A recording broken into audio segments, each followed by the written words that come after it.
Burke Bear, and I'm 11 years old. I came here today to talk about what's wrong with our food system.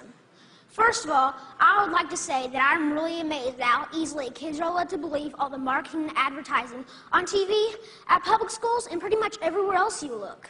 It seems to me like corporations are always trying to get kids, like me, to get their parents to buy stuff that really isn't good for us or the planet. Little kids especially are attracted by colorful packaging and plastic toys. I must admit, I used to be one of them. I also used to think that all of our food came from these happy little farms where pigs rolled in mud and cows grazed on grass all day. What I discovered was this is not true. I began to look into this stuff on the internet, in books, and in documentary films, in my travels with my family. I discovered the dark side of the industrialized food system. First, there's genetically engineered seeds and organisms. That is when a seed is manipulated in a laboratory to do something not intended by nature, like taking the DNA of a fish and putting it into the DNA of a tomato. Yuck. Don't get me wrong. I like fish and tomatoes, but this is just creepy. The seeds are then planted, then grown. The food they produce have been proven to cause cancer and other problems in lab animals. And people have been eating food produced this way since the 1990s, and most folks don't even know they exist. Did you know rats that genetically engineered corn had developed signs of liver and kidney toxicity? These include kidney inflammation and lesions and decreased kidney weight. Yet almost all the corn we eat has been altered genetically in some way. And let me tell you, corn isn't everything. And don't even get me started on the confined animal feeding operations called CAFOs. Conventional farmers use chemical fertilizers made from fossil fuels that they mix with the dirt to make plants grow.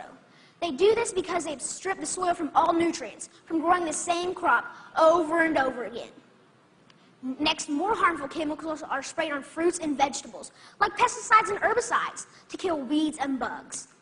When it rains, these chemicals seep into the ground or run off into our waterways, poisoning our water too. Then they irradiate our food, trying to make it last longer, so it can travel thousands of miles from where it's grown to the supermarkets. So I asked myself, how can I change? How can I change these things? This is what I found out. I discovered that there's a movement for a better way. Now, a while back, I wanted to be an NFL football player.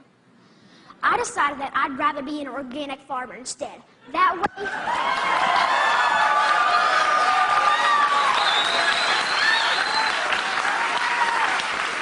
Thank you. And that way, I can have a greater impact on the world. I learned about this guy named Joel Salatin. They call him a lunatic farmer because he grows against the system. Since I'm homeschooled, I went to go hear him speak one day. This man, this lunatic farmer, doesn't use any pesticides, herbicides, or genetically modified seeds. And so for that, he is called crazy by the system. I want you to know that we can all make a difference by making different choices, by buying our food directly from local farmers or neighbors who we know in real life. Some people say organic or local food is more expensive, but is it really? With all these things I've been learning about the food system, it seems to me that we can either pay the farmer or we can pay the hospital. I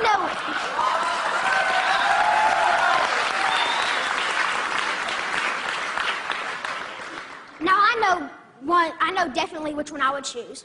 I want you to know that there are farmers out there, like Bill Keener and Sequatchie Coast Farms in Tennessee, whose cows do eat grass and whose pigs do roll in the mud, just like I thought. Sometimes I go to Bill's farm and volunteer so I can see up close and personal where the meat I eat comes from. I want you to know that I believe kids will eat fresh vegetables and good food if they know more about it and where it really comes from. I want you to know that there are farmers markets in every community popping up. I want you to know that me and my brother and sister actually like eating baked kale chips. I try to share this everywhere I go. Not too long ago, my uncle said that he offered my 6-year-old cousin cereal. He asked if he wanted organic toasted O's or the sugar-coated flakes. You know, the one with the big striped cartoon character on the front. My little cousin told his dad that he would rather have the organic toasted O cereal because Burke said he shouldn't eat sparkly cereal.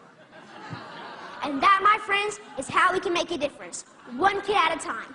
So next time you're at the grocery store, think local. Choose organic, know your farm, and know your food. Thank you.